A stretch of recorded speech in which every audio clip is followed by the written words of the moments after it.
I do think that there's something to be said about Europe having a wake-up call.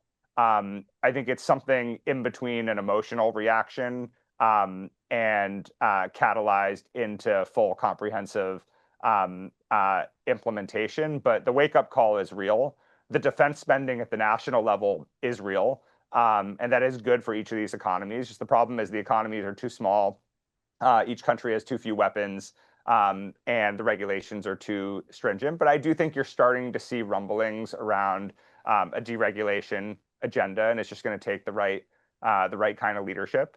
And I think the other tailwind for Europe right now on Ukraine is when Trump came in, and you saw that first meeting in the Oval Office with Volodymyr Zelensky.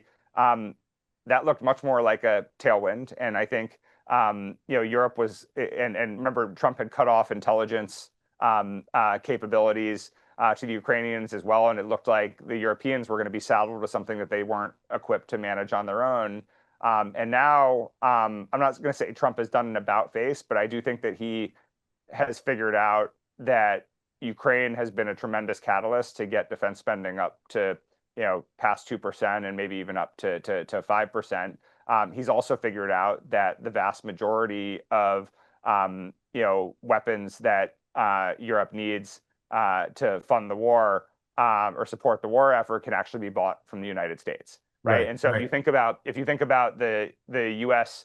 EU trade deal, 650 million invested into the U.S., an unspecified amount for defense. There can be some symbiosis there.